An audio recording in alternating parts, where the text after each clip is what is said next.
selamat siang bos-bosku semua. Apa kabar hari ini? Senang berjumpa kembali ya bosku dengan saya. Oke ya bosku. Eh, Sebelum saya lebih lanjut ke pertandingan kita untuk laga nanti malam ya bosku, mohon maaf sebelumnya dimana laga kemarin di YouTube ataupun di grup WhatsApp ya bosku. Di jam malam kita bermain di Liga Cacing Eropa ya bosku, dan di sini kita waduh kacau lagi buildnya ya bosku. Jadi mohon maaf banget buat bos-bosku yang di YouTube yang mengikuti versi dari saya ya bosku. Liga Cacing di Eropa ini emang sulit banget kita prediksi ya bosku. Oke. Jadi mohon maaf buat bos-bosku yang di YouTube, tapi buat bos-bosku yang di grup WhatsApp kita masih sempat sempat balas build kita yang laga pagi hari ya bosku. Pagi-pagi saya lihat build yang kemarin itu kita tumbang semua, dan itu saya balas di laga pagi hari, dan hasilnya kita masih bisa balik modal walaupun hanya dapat sedikit lebihnya ya bosku. Gak apa, yang penting di sini kita masih ada kemasukan ya bosku. Jadi untung di laga pagi kita masih bisa boom ya bosku. Jadi selamat saya ucapkan buat bos-bosku yang di grup WhatsApp, laga pagi kita masih bisa amankan. Oke. Jadi buat bos-bosku yang di YouTube yang mau merapat di grup WhatsApp kami, untuk nomor WhatsApp dan link pendaftaran itu saya sudah serahkan di kolom komentar. Ingat, grup WhatsApp kami itu gratis ya bosku, tidak ada pungutan bayar apapun. Oke. Yang penting bos-bosku di sini bermain di satu server bersama kami. Oke. Jadi buat bos-bosku, untuk laga kemarin di sini saya tidak terlalu banyak untuk mengulas ya bosku. Di sini emang kita kacau banget. Oke. Ini kita next aja ke laga kita nanti malam. Oke. Nanti seperti biasa prediksi kita yang kemarin itu bakal saya tampilkan di awal video seperti biasa ya bosku. Jadi bos-bosku jangan khawatir, saya tidak di sini memanipulasi data ya bosku. Kalau saya loss saya juga tampilkan videonya. Saya tidak mau menyembunyikan kesalahan kita ya bosku. Emang laga cacing agak sulit kita prediksi. Oke. Jadi jangan terlalu digas ya bosku, ambil yang sehati. Jika ada yang kurang bisa di skip. Oke. Di sini kita bakalan lanjut bahas ke laga kita nanti malam ya bosku. Seperti biasa di sini saya juga bermain di Liga Cacing Eropa ya bosku, dan ada satu laga ini saya ambil dari laga final Conference League ya bosku. Ini yang mempertemukan AS Roma sama Feyenoord. Oke. Jadi di sini saya akan bahas laga saya yang pertama ini dari Piala Eropa Conference League ya bosku. Ini sudah memasuki babak final. Oke. Jadi di sini AS Roma yang menjamu Feyenoord untuk laga nanti malam ya bosku. Kalau kita lihat ya bosku dari segi kekuatan ya bosku, dua klub ini emang kita bisa bilang performanya bagus ya bosku di musim sekarang. Itu buktinya dia bisa tampil atau bertemu di laga final di Liga Conference ya bosku. Jadi untuk laga nanti malam di sini AS Roma jangan ditanyakan kalau bermain di kandang ya bosku. Di berapa laga ini AS Roma tampil dengan baik bermain di kandang ya bosku. Di sini juga Feyenoord yang bermain di away kita bisa bilang pertahanannya juga cukup bagus, dan serangan-serangan balik Feyenoord masih punya striker yang bisa diandalkan di lini depan ya bosku. Tapi untuk sekarang saya rasa Feyenoord ini agak kesulitan untuk bisa membobol pertahanan dari AS Roma ya bosku. Kalau kita lihat last up AS Roma di lini belakang itu kita bisa bilang acungi jempol ya bosku. Oke, kalau berhadapan dengan Feyenoord untuk laga nanti malam. Oke. Jadi kalau kita lihat ya bosku dari pasaran handicap dan over under, AS Roma yang bermain di kandang saya rasa tidak bakalan tumbang. Oke.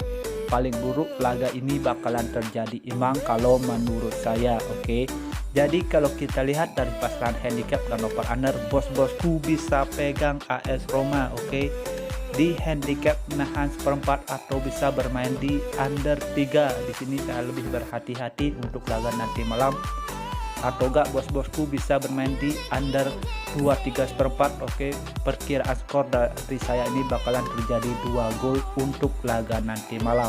Oke, jika ada seman feeling untuk laga nanti malam bisa digas ya bosku, jika kurang bisa di skip.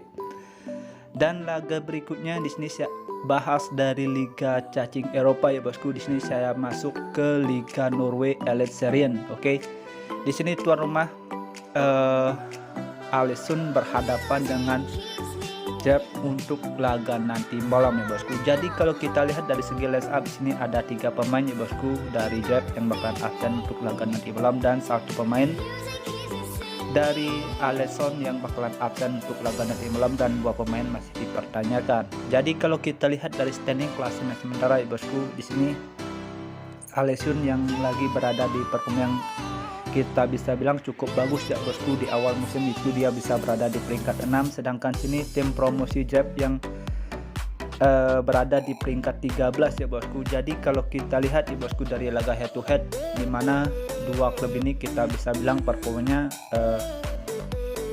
cukup seimbang ya bosku. Kita bisa lihat dari 5 laga terakhir yang dijalani. Tapi kalau kita lihat ya bosku dari tahun 2009, di sini Ålesund mampu memantongi kemenangan itu dengan skor telak 4-0 tanpa galas ya bosku di tahun 2019. Oke, tidak menutup kemungkinan laga ini bisa aja terjadi kembali atau terjadi ulang ya bosku di musim sekarang. Kalau kita lihat performa Ålesund ini juga cukup bagus ya bosku bermain di awal musim. Jadi bos-bosku bisa pegang laga nanti malam Ålesund di handicap 1 atau bisa bermain di over 2,5 untuk laga nanti malam. Oke ya bosku, jika ada seman feeling mari kita gaskan, jika kurang bisa di skip. Dan di laga kita yang ketiga ya bosku, di sini saya ada di laganya Bodø/Glimt berhadapan dengan Strømsgodset ya bosku. Dilihat dari line up Bodø/Glimt, di sini ada 4 pemain yang sudah berada di posisi kita bisa bilang lagi dipertanyakan ya bosku. Mungkin saja laga ini dari 4 pemain yang masih dipertanyakan ini bakalan ada yang tampil ya bosku, karena dilihat juga dari laga nanti malam ini cukup berat bagi Bodø/Glimt berhadapan dengan Strømsgodset yang performanya juga cukup bagus ya bosku. Kalau kita lihat ya bosku di 5 laga terakhir Bodø/Glimt, di sini Bodø/Glimt hanya mengalami 1 kali kekalahan, itu saat berhadapan dengan Molde ya bosku. Dan kalau kita lihat permainnya Strømsgodset, di sini Strømsgodset yang lagi berada di top performa ya bosku dalam 5 laga. Di sini Strømsgodset hanya mengantongi 1 kali hasil imbang ya bosku. Dan dilihat dari laga head to head, di sini Bodø/Glimt masih diunggulkan ya bosku, itu dengan mengantongi 4 kali kemenangan dan 1 laga terakhir itu dengan hasil imbang. Oke. Jadi pentingnya laga nanti malam dan beratnya lawan ya bosku dari Bodø/Glimt ini yang menjamu Strømsgodset. Saya rasa line up yang dipertanyakan untuk laga nanti malam saya rasa bakalan tampil untuk membela atau bermain di nanti malam ya bosku. Jadi kalau kita lihat ya bosku dari pasaran handicap dan over under untuk laga nanti malam, di sini saya kalau bermain di full time agak 50-50 ya bosku. Jadi di sini saya lebih bermain di di babak separuh babak ya bosku, atau hanya di babak pertama aja. Oke.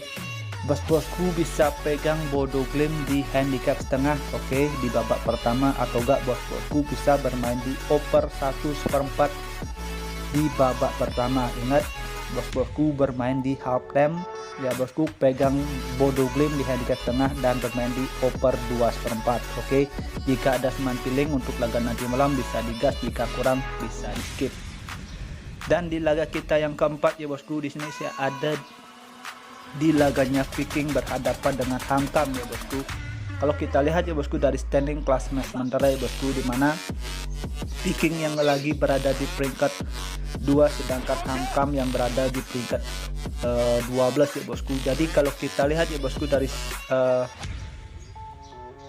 5 laga terakhir, 2 klub ini ya bosku, 2 klub ini yang lagi berada di performa kita bisa bilang performanya juga cukup bagus ya bosku. Di 5 laga yang dijalani belum pernah mengantongi 1 kali kekalahan. Oke, paling buruk laga ini terjadi imbang. Oke. Dan dilihat dari laga head to head di sini, Viking yang masih mendominasi ya bosku itu dengan mengantongi 3 kali kemenangan. 1 laga itu dimenangkan oleh HamKam di tahun 2008 dan 1 laga dengan hasil imbang di tahun 2009 ya bosku dengan skor 1-1. Jadi kalau kita lihat performa Viking di musim sekarang ini, Viking lagi berada di performa yang bagus ya bosku. Jadi saya rasa untuk laga nanti malam Viking bisa unggul 2 gol bermain di kandang. Oke, kalau kita lihat dari pasaran handicap dan over under, saya rasa sini Viking bisa mencetak atau selisih 2 gol untuk laga nanti malam ya bosku. Jadi bos-bosku bisa pegang laga nanti malam. Oke, pegang tuan rumah Viking di handicap 1/4 atau bisa bermain di over 2/3/4 untuk laga nanti malam. Oke, jika ada seman pilih untuk laga nanti malam, mari kita gaskan. Jika kurang bisa di skip. Dan di laga kita terakhir menurut versi gua ya bosku, di sini saya ada di laganya Lidström berhadapan dengan Pelerega ya bosku untuk laga nanti malam. Jadi kalau kita lihat ya bosku dari standing klasemen sementara ya bosku, di mana tuan rumah yang lagi berada di peringkat pertama ya bosku di standing klasemen sementara, dan Pelerega ini berada di peringkat 10. Jadi kalau kita lihat dari 5 laga yang dijalani oleh 2 klub ini bosku, performanya tuan rumah masih berada di performa yang bagus ya bosku kalau kita bandingkan dengan bintang tamu Pelerega ini. Jadi kalau kita lihat dari laga head to head di sini, Pelerega ini juga cukup menyulitkan Lidström ya bosku dalam 5 laga terakhir. Paling buruk laga ini terjadi imbang ya bosku. Kalau Lidström ini kalah, saya rasa sulit ya bosku. Oke, jadi kalau kita lihat dari pasaran handicap dan over under, Lidström yang bermain di kandang saya rasa agak sulit bisa tumbang. Paling buruk laga ini bakalan terjadi imbang karena di sini Lidström yang lagi berada di performa yang bagus. Bos-bosku bisa pegang Lidström di handicap 1/4 atau bisa bermain di over 2,5 untuk laga nanti malam. Oke ya bosku, sekian prediksi yang saya sudah bahas untuk laga nanti malam. Ini sudah ada 5 pertandingan dan kita lanjut ke bill parlay kita. Di bill parlay pertama bos-bosku bisa pakai AS Roma di under 3 ya bosku untuk laga nanti malam. Terus bisa pakai Alisson di handicap 1, Lidström di handicap 1/4, Viking di handicap 1/4. Oke. Dan untuk parlay kedua bos-bosku bisa pakai AS Roma di under 3, Alisson di handicap 1, Bodo Glimt over 1/4 di halftime. Oke. Dan Lidström di handicap 1/4, Viking di handicap 1/4. Oke. Dan untuk single bet boom bos-bosku bisa pakai AS Roma di laga netral 0-0 untuk laga nanti malam. Jika ada seman pilih, mari kita gaskan. Jika kurang bisa skip. Thank you for watching. Sampai jumpa di next video berikutnya. See you and bye bye.